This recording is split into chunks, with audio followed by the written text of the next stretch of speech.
So, you're off the hook for review for a minute. Aren't you glad? Mm-hmm. All right, we're going to jump right into 7:53 to 8:11.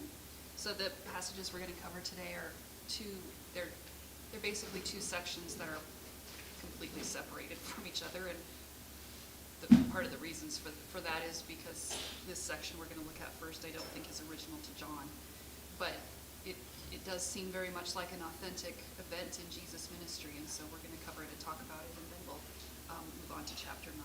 So, chapter 7, verse 53. Then each went to his own home, but Jesus went to the Mount of Olives. At dawn, he appeared again in the temple courts where all the people gathered round him, and he sat down to teach them. The teachers of the law and the Pharisees brought in a woman caught in adultery. They made her stand before the group and said to Jesus, "Teacher, this woman was caught in the act of adultery. In the law, Moses commanded us to stone such women. Now what do you say?" They were using this question as a trap in order to have a basis for accusing him. But Jesus bent down and started to write on the ground with his finger. When they kept on questioning him, he straightened up and said to them, "If any one of you is without sin, let him be the first to throw a stone at her." Again he stooped down and wrote on the ground. At this, those who heard began to go away one at a time, the older ones first, until only Jesus was left with the woman still standing there. Jesus straightened up and asked her, "Woman, where are they? Has no one condemned you?" "No one, sir," she said. "Then neither do I condemn you," Jesus declared. "Go now and leave your life of sin." Does anybody need questions who doesn't have them? I should have asked that first. Yeah. There you go. Very good, Cindy. Other sheet for yes.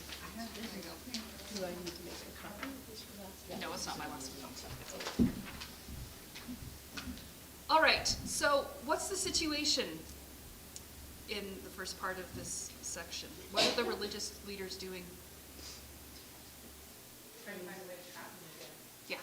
And John I don't think it's John, but the writer tells us pretty clearly what they're doing. They're trying to trap Jesus. So what do? Bringing this woman from this. Mm-hmm. They made her stand and keep her in the group. Yep. And then what she did, asking the question. Did he never bring the man forward to charge him? No. That was just the woman. Well, it shouldn't be, but it is. That's the really glaring problem right here, is they don't say, "We heard that she committed adultery." They say she's actually been caught in adultery. And there's a commentator who said, I think he's Canadian, he's not British, but he said, adultery is not the sort of thing that one commits in splendid isolation. In what? Splendid isolation. I mean, yeah, that's the problem, isn't it? Is that you say she's been caught in adultery, but according to the law, it's both the man and the woman who are responsible, and they're only bringing the woman. Right. So either they're chauvinists or they're hypocrites, or one of the guys who's brought her has participated in it. Something's going on, but it's total hypocrisy that they would bring this woman in without the man and stand her up in front of this group. And you know this group is all made up of men, and they're setting him up. Okay, now let's talk about how are they setting him up? Wait, how is this a trap for Jesus from their perspective? Whatever he decides to say about her, however he makes a judgment or whatever, they're going to find fault with it. If he says that she's, I read about it, she's not guilty, then they'll say he's not following the law. Yeah, that he's undermining the Old That he Testament does- law. yeah, That's he's right. just Mhm. not, and if she is guilty, then I If don't know what he, to if say. he is guilty and the man's not there, is he also then kind of not following the law?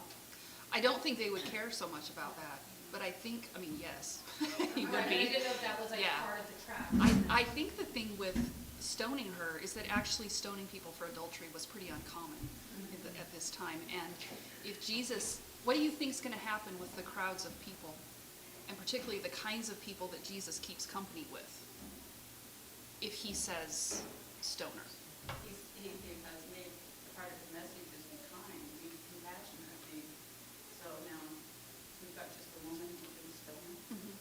He's said, even in John, that he hasn't come to judge people, that he's come instead into a world that's already condemned, and his mission is to save people out of it. And so if he now starts taking over this job of judging, when the whole case is hypocritical to begin with, it's going to make a huge difference in the mission that he's trying to accomplish, because it's these kinds of people who are coming to him to be saved. And yeah, it seems like they've got him in just an impossible situation. Whether he agrees to stone her or not, it's going to make him win. Have they got some kind of religious spies or policemen checking up on people all the time? I mean, how do they know that this won't, I mean, you don't stand out in the corner and commit adultery.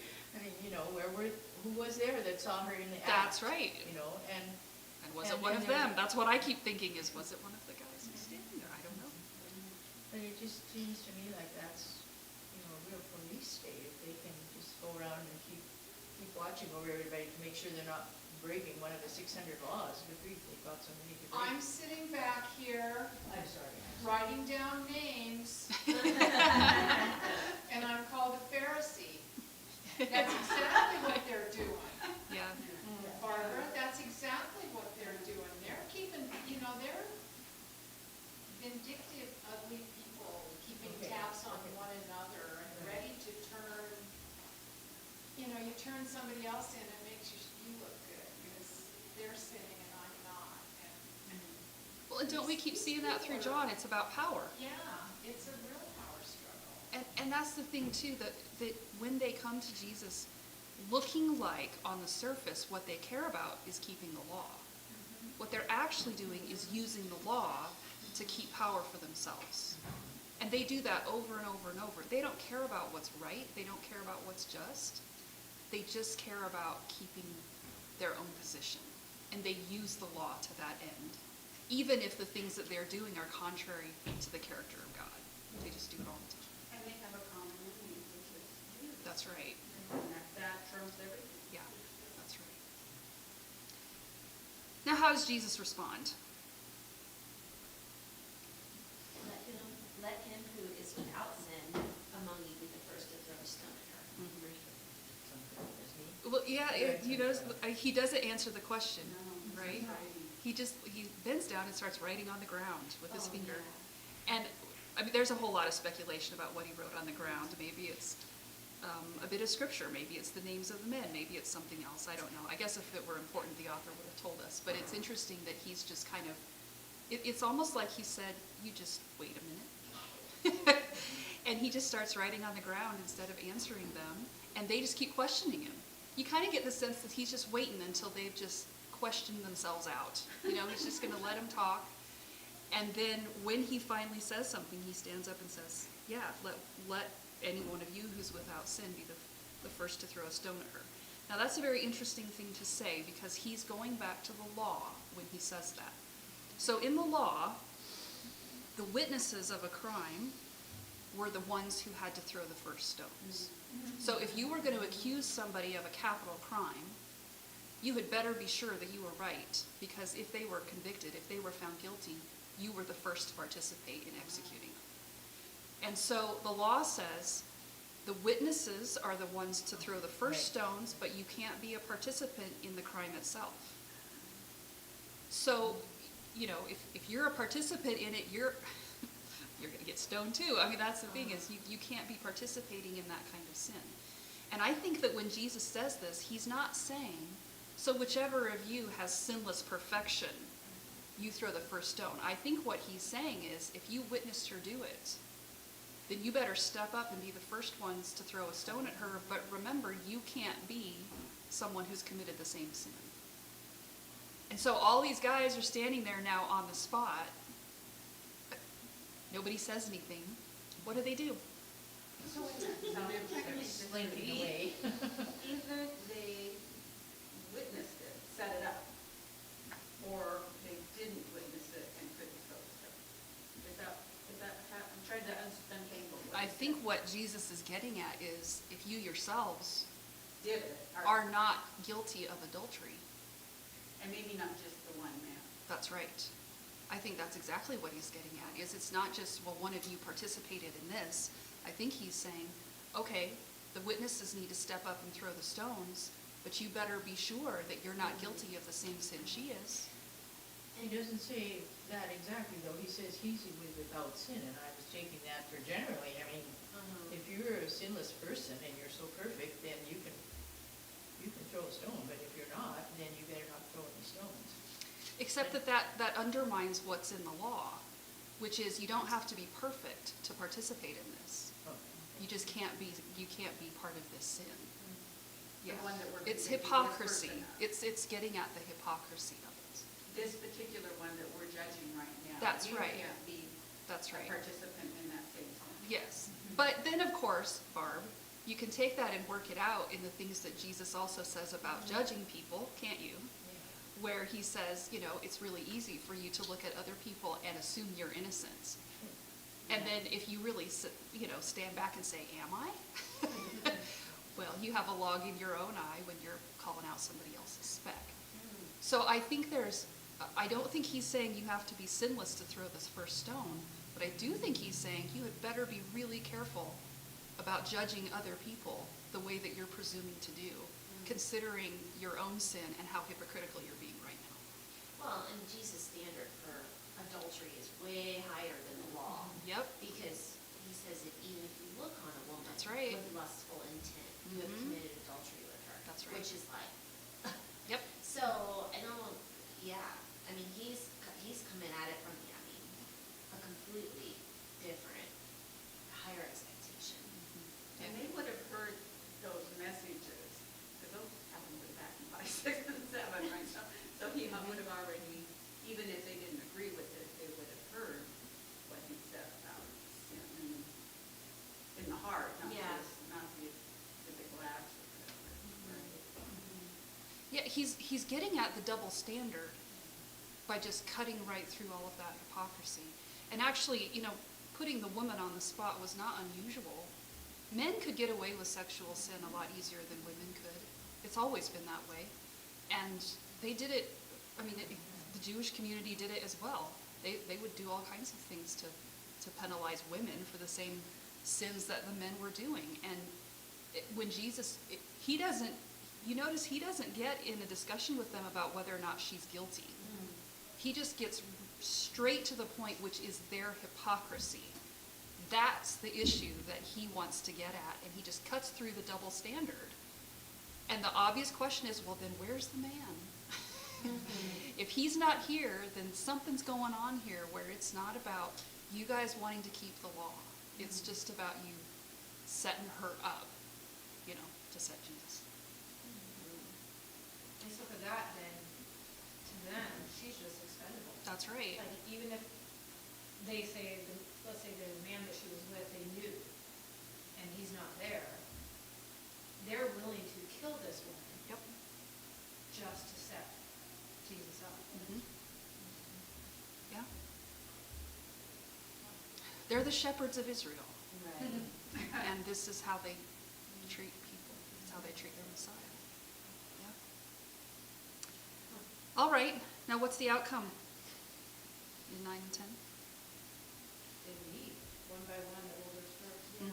Yeah. Yeah, the olders first, because they're the ones with more authority and responsibility, so the elders would have been expected to take the lead. Even if there had been multiple witnesses, it would have started with the older people first. And so they're the ones who start to leave first, and they drop out one by one, and it's like Jesus is still, he's not even watching all of that. He's just writing on the ground, waiting for it to all play out, like that's all it took, one sentence for Jesus to just cut through all the nonsense. And so they walk away. What does Jesus say? Yeah, the interesting thing is that the holy Jesus did not accuse her either. He didn't say, what in the world, lady? Or, you're really bad. Yep. Or he didn't condemn her. Nope. And didn't point his finger or, that shows the compassion of Jesus Yep. towards a sinner, which he has. Yeah, the same towards thing all we've of been, us. that's right, the same thing we've been seeing through John is that he hasn't come to pronounce condemnation on people. Not because judgment isn't right and not because it's not coming, but because that's not his current mission. He's not there to condemn people. He's there to save people out of condemnation. And he calls this woman out too. And so he doesn't even have a discussion with her about whether she's guilty or not. He just says he's not going to condemn her. But he doesn't stop there, because then what does he add? Sin no more. Yes. Okay, why do you think he added that on? Because that was sin, and sin is the whole hard issue for us. Mhm. So it's like, I don't go out and keep doing this, I'm not giving you license to continue this lifestyle, but, because it's wrong, Yeah, but I'm not condemning you for it, there's forgiveness for it. yeah. And it's, the order is important. Jesus doesn't say, stop sinning and then I'll decide whether or not to condemn you. Jesus says, I don't condemn you. Now, what's the right response to that? It's to stop living like this. And the thing is it unjust for Jesus to just let this woman off the hook when it's the Old Testament law that says, she's worthy of death? Well, the thing is, if she follows Jesus, if she becomes a believer, who's going to pay the penalty she owes? He is. He absolutely has the right to stand there and say, you're not condemned. Because if she's forgiven, he's going to take the condemnation she deserves. And then it's like, okay, now the right response to that mercy is to walk away from your sin. Leave the darkness and live in the light. Which is interesting because there are a whole lot of people who come to Jesus and they want Jesus to say, you're not condemned, now carry on with what you're doing. Just carry on with the life you have. And Jesus doesn't do that. He doesn't say, you're forgiven now as you were. Because Jesus, he's not just freeing us from the penalty of sin. He's freeing us from the power of sin. He's freeing us from the slavery and the bondage. And lots of people want fire insurance and nothing else. Jesus doesn't offer that. It's like, you've been delivered from condemnation. Now stop living like you're still a prisoner. If you're not, you're free. So live like a free person, which means leave your sin behind. Yeah. All right. Before we go on to chapter 9, any comments? Anything you want to add? This just makes me love our Lord so much. Because he is so compassionate, but he's not, content. His mercy and his grace towards this woman is just so, I just feel like that's what sets our faith apart. He's so much more, he's not concerned with following rules, he's concerned with heart change, Yeah. And that's really, like you said, like being released from the power of sin. He doesn't want to leave us where we are. He wants to move us away from that. I have a question about when they take a text like this, and we've had 2 or 3 just in this so far, at least 2, where they say, this isn't consistent, we're going to include it, but it's not consistent with, and I'm like, wow, how do they discern that? Is it the original language words that are different? Because like this, you said it's consistent with what he would do, so how do they, I'm just thinking. You mean, how do they know it's not original to John? Is that what you mean? Yeah.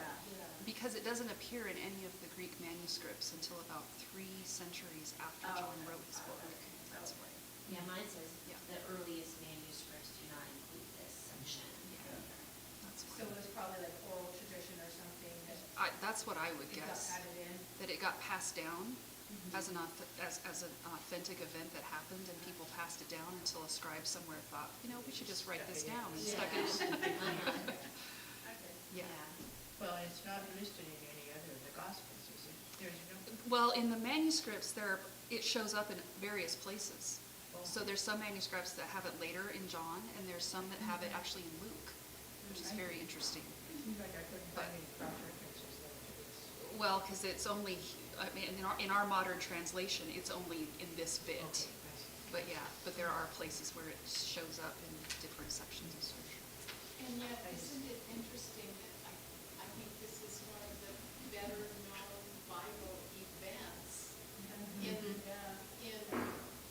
secular world. Yeah. Because I think the secular, at least, I know many people from the secular world that love to use that piece and they forget that and sin no more. Yeah, they leave that off. They love to drop that off of like, oh, Jesus didn't condemn her. Jesus saved her and didn't condemn her. But there's, it's funny, like every person I know who's secular that quotes it always drops off the "and sin no more." Yeah. They love that Jesus that says, oh, it's okay in your adultery, you just go on, I don't condemn you. Yeah, that's right. That's when their ears get. Yeah. And I find it so interesting if you look at the whole picture of what happens with these men and this woman. When they all walk away, there's one who walks away freed from sin. And it's not the men, it's the woman. Yeah. Like they walk away still in their sin, but the woman walks away free. And isn't it just so like Jesus? I mean, you know why people think this is an authentic event in Jesus' ministry, because it's just so much in character with the way Jesus teaches, for the stuff that he says, for the way that he treats people. Yeah. Just the sight of women in this case is astounding. I mean, just think of her embarrassment and her shame standing there around all these men and just looking at her like, it's just, but Jesus changes all that Yeah. for women. He I mean, does. He does. Women Yeah. have a place now in his kingdom. Really. It seemed like in the Old Testament, women were sort of ruled without, I mean, not exactly, but The culture tended to treat them that way. culture, certainly.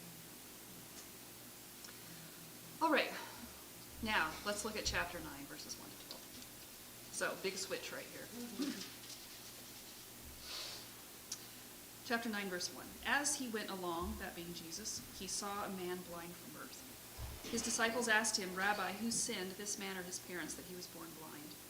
Neither this man nor his parents sinned, said Jesus, but this happened so that the work of God might be displayed in his life. As long as it is day, we must do the work of him who sent me. Night is coming when no one can work. While I am in the world, I am the light of the world. Having said this, he spit on the ground, made some mud with the saliva, and put it on the man's eyes. Go, he told him, wash in the pool of Siloam. This word means sent. So the man went and washed and came home seeing. His neighbors and those who had formerly seen him begging asked, Isn't this the same man who used to sit and beg? Some claimed that he was. Others said, No, he only looks like him. But he himself insisted, I am the man. How then were your eyes open? They demanded. He replied, The man they called Jesus made some mud and put it on my eyes. He told me to go to Siloam and wash. So I went and washed, and then I could see. Where is this man? They asked him. I don't know, he said. Ooh, it's a cliffhanger. Unless you've read ahead, you know what's coming. All right, so chapter 9 opens with this really vague time reference, as he went along. We don't know when this happened, but he's obviously still in Jerusalem or somewhere thereabouts, and it happened sometime between the Feast of Tabernacles, which is where we were in chapter 8, and the Feast of Dedication, which is coming in chapter 10. That's significant because both of those feasts focus on the light. So the Feast of Dedication is Hanukkah, and we're going to get to that in chapter 10. But you see that issue of light coming up again right here with this whole interaction he has with the blind man. So this idea that he's the light of the world, that's going to carry on through the rest of chapter 9. So as he's going along, what happens? We saw a blind man. Mm-hmm. For how long? How long's he been Since blind? birth. Yes, and what did the disciples say? Who sinned, him or his parents, that he was born blind? Okay, what's your impression of that question from the disciples? Do you know what they're asking? Sounds like it's been ingrained in them. Like Mhm. they immediately, their response was, when they saw someone who was sick or Yeah, had right. a disability, they Yep. assumed it was because he sinned. That's right. It's like they haven't read the book of Job, I guess. You know, I mean, there's this idea, and it was prevalent in Judaism. It's prevalent in our culture too. That if you're really suffering from something, that you must have done something to deserve it. There must be something in the background that caused you to be this way. Now we know all sickness, all illness, all suffering ultimately is rooted in sin. It's rooted in the fall. But that doesn't mean that there's necessarily a direct correlation between this particular illness and you getting what you deserve because of some sin you committed beforehand. Sometimes illness is connected to sin, but sometimes it's not. And so their assumption when they see this guy, of course, is, well, somebody sinned somewhere, because why else would he have been born blind? Did they not, because, now it's like, there's the false religion, but you had enough faith.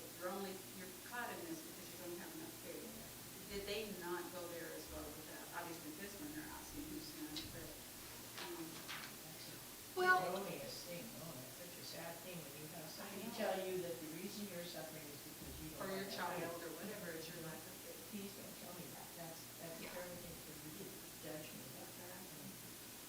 Yeah, I don't Say know that that to they, me. yeah, I don't know that they have the same kind of extent of prosperity teaching that we have. Okay. But you do see this kind of idea in the Old Testament of people saying to God, I deserve better than what you're giving me, kind of thing. This kind of understanding in the background that if we mind our P's and Q's, then of course God is going to make all the paths straight. Because they struggle when that doesn't happen. So it's not quite the same as prosperity teaching now, but I think there's something underneath that that's just the default setting of the human heart, is to think, I deserve this or I don't deserve that, and God's giving me worse than what I deserve. Yeah. Or to suffer and to think, okay, what did I do to deserve this? Maybe I actually deserve what I'm getting. What sin am I That's committing right. that I don't even recognize? That's right. Yeah. Okay, now what does Jesus say? Neither sin, but this, so that the work of God might be displayed. Mm-hmm. So this guy, we don't know how old he is, but I'm guessing, 20, 30, something. He's been blind for how long? Since birth. And what Jesus says is, the purpose of that blindness was so on this day, when the Messiah walked by, he would be revealed for who he is by what he does for this man. Now, is that relevant to us? That perspective on suffering, how is that relevant to us? I think sometimes it's understanding there's a bigger picture, not just me. I think that with David learning how to develop mentally disabled sister, there's a lot of that in our midst right now, and it's sometimes I just have to remind myself it's not about them as much as how am I responding, and that's the test for me. Yeah.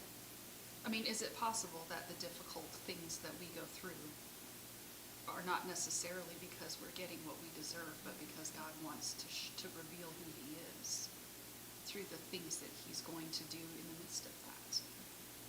And I just can't imagine a guy who's been blind that long just for this day.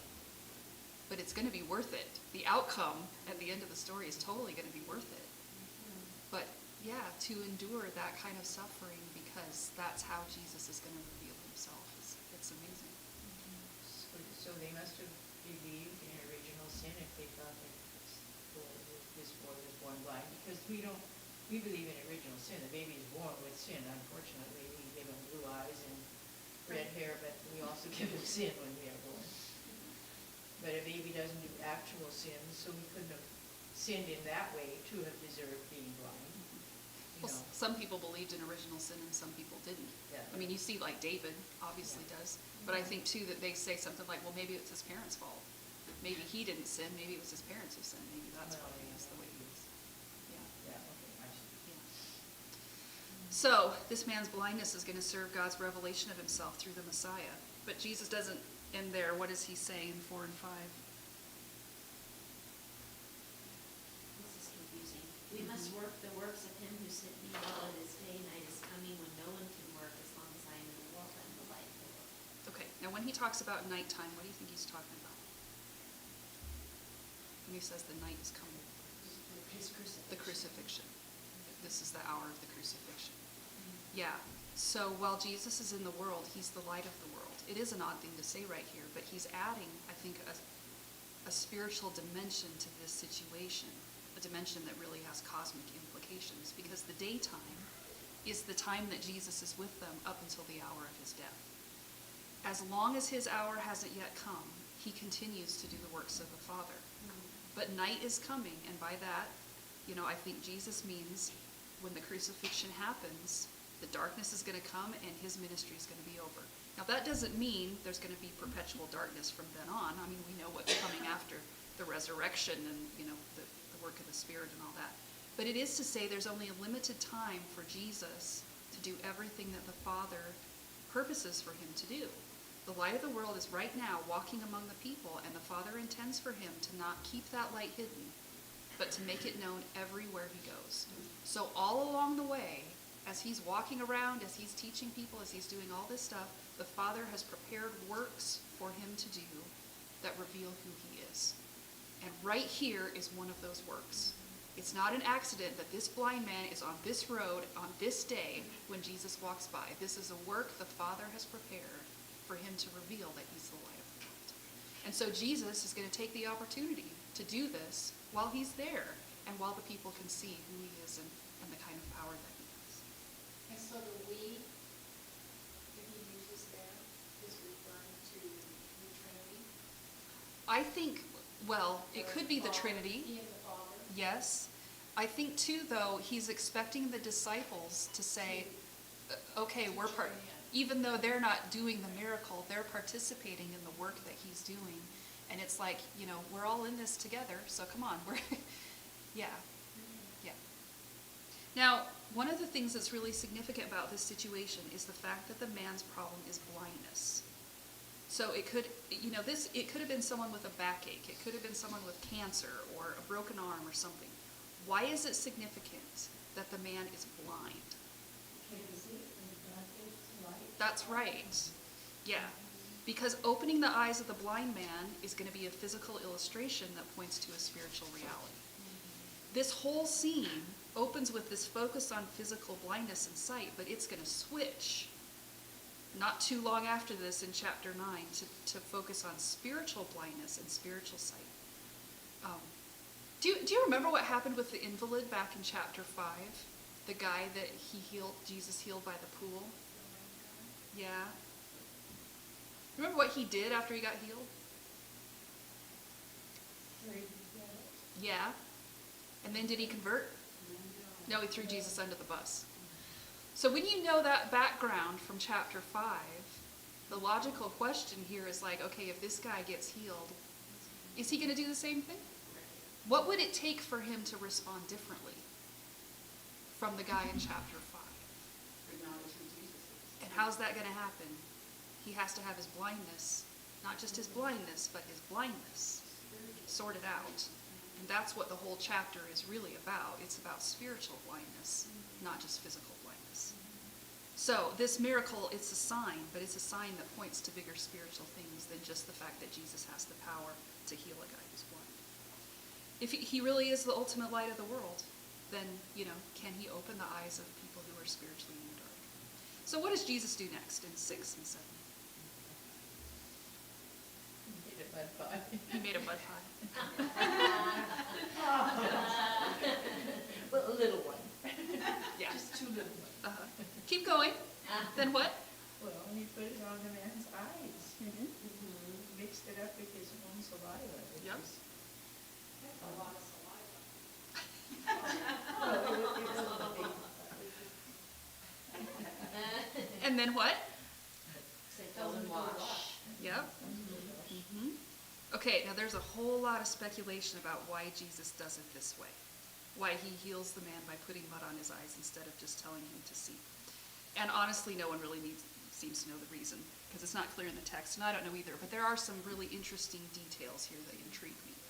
So first is the fact that, okay, we haven't gotten to this part in the story yet, but if you were to guess what day of the week this is, what would you guess? It's the Sabbath. And so when the guy's eyes actually get open, Jesus isn't even going to be there. This whole thing is going to be done by distance. And it's like what Jesus does right here when he mixes the mud. He is, I think, intentionally doing something that he knows will break the Sabbath traditions. Because he's going to provoke this issue of the Sabbath with the leaders again. This is what they're going to focus on when word gets back to them about what Jesus did. Not the fact that he healed on the Sabbath, because he wasn't even at the pool when the guy could see. They're going to focus on the fact that he made mud on the Sabbath, which is a violation of their Sabbath Are you traditions. serious? Yeah, that's going to be their big thing. Is, well, he can't be from God because he broke the Sabbath by making mud. And I think Jesus knows that's coming and does it this way because he wants to provoke that issue. There's also the whole idea of the fact that washing and sight go together. John doesn't make an issue of that, and I kind of don't want to make an issue of it either, but it's hard not to notice that it's like he washes and then he sees, which is so much the same as it is spiritually, isn't it?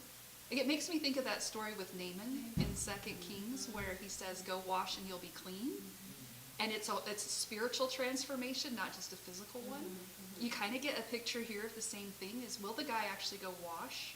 Will he do what Jesus told him to do, wash and be able to see? And will that happen not just physically, but spiritually too? I don't know, but it's interesting. The other thing is, did you notice the name of the pool? Scent. Yeah, Siloam means scent. Why would scent be important in this passage? Does that give us an implication that this man is actually going to leave, and so that he's going to become part of the I think there's the fact that Jesus sends the guy to the pool. And also the fact that only 3 verses before John mentions the name of the pool, Jesus called himself the one sent from God. I don't think that's a coincidence, because the rest of this discussion in chapter 9, which we get to next week, the main topic of that whole back and forth with the religious leaders is going to be, where did he come from? Where has Jesus come from? And has he actually been sent by God? And it's like John just gives us a little theological heads up about what's going to be the main topic of debate with the religious leaders. Is he from God or isn't he? And Jesus himself has just said he has been sent from God, and he has to do the works that the Father has sent him to do. When his walking to, we don't know from where he had to walk or where this was taking place at the temple.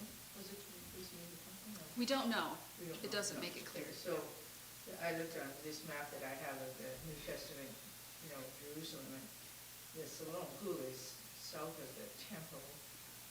Kind of at the edge of the city, isn't it? Yeah, on the south side. Yeah. So he might have had to walk. Well, that was probably something he wasn't supposed to do either, because you're not supposed to go very far on Sabbath. I can't are remember you? the distance, but Oh, yeah. that's ridiculous. Yeah. Ridiculously small. Yeah. I think to myself too, like when you said about the mud, that didn't occur to me, like, but it's true. When we lived in New York City, we lived in a building with a lot of Orthodox Jews. Mhm.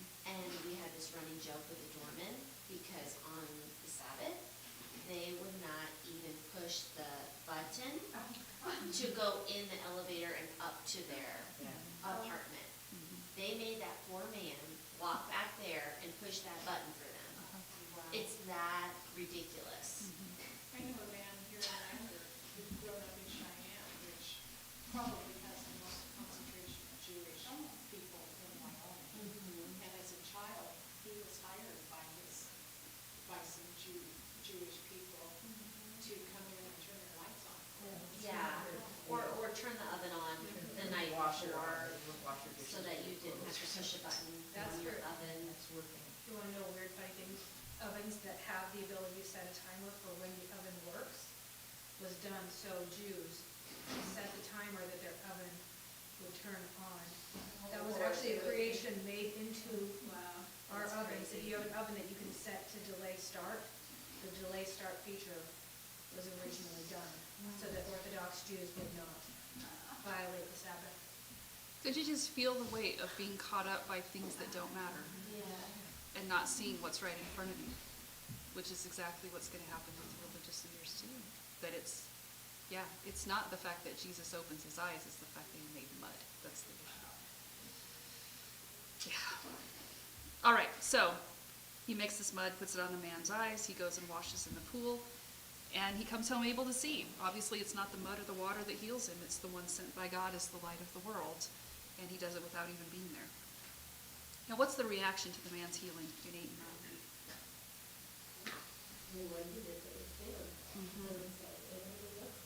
Yeah. Again, we don't know how old this guy is, but if he's been blind from birth, he's been living as a beggar. And so he's known to the people in the neighborhood. And when he shows up suddenly being able to see, people notice. Like the neighbors pay attention. And they're wondering what's going on, how he can see. So improbable that people are like, he must have a double. You know, there must be another guy who just looks just like him. Who probably is dressed the same at this point still. Yeah.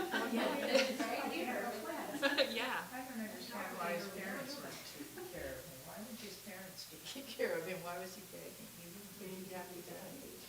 They're gonna show up, actually. Yeah. They're gonna show up in the story in a They minute. don't seem yeah. like such awesome people. No.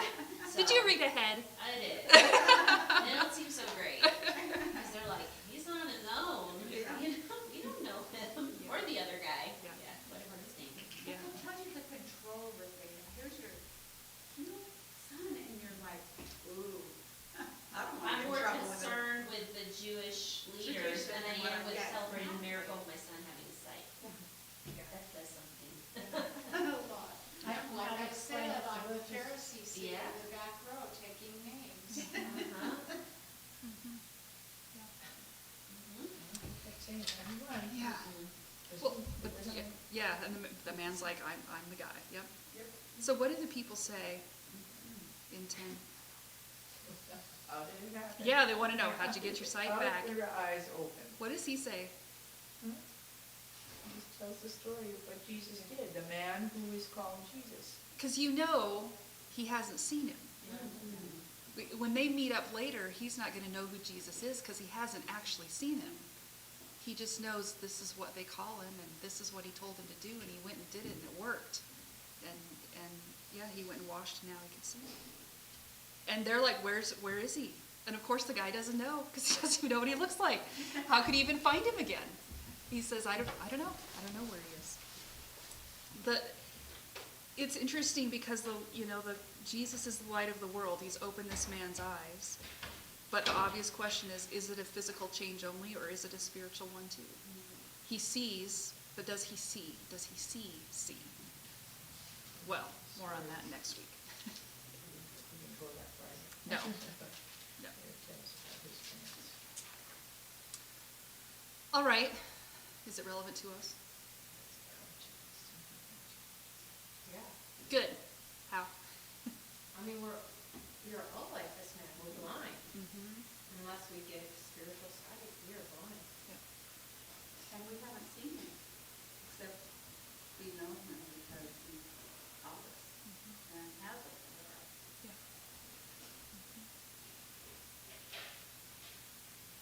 I was reading George MacDonald. I don't know if you've ever read things by George MacDonald. He's an old Scottish author who wrote some interesting children's books and things. So I've been reading The Princess and the Goblin. And just a couple nights ago, I was reading this bit where, in the story, there's this princess and she has a grandmother who lives up in the attic of her house, and most people can't see her grandmother. She can see her, but nobody else can. And her grandmother gives her this thread to follow, like if she gets lost or she gets in trouble, she has this little thread and she can follow it and it will eventually lead her back to her grandmother.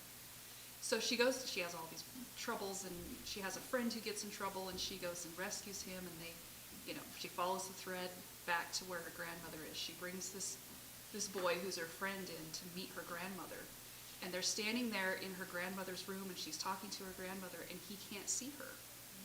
And so as she's like, why don't you come talk to my grandmother? And he's like, there's nobody there.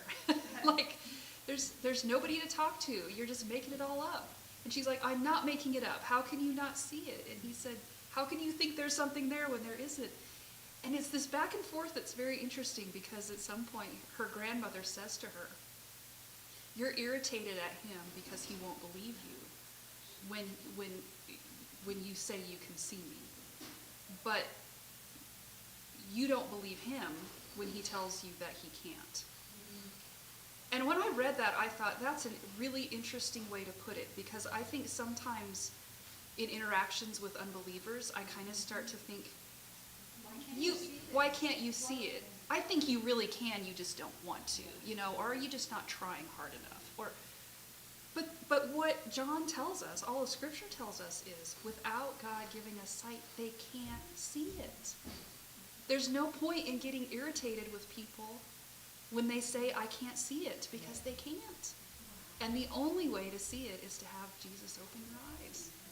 That's why it's so important for us when we have an unsaved family member or, someone who's been raised in a cult or something like that. We can argue we can argue and argue and argue with them, but until the Holy Spirit touches the heart and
And we know this. We know that it takes the work of the Spirit to transform people.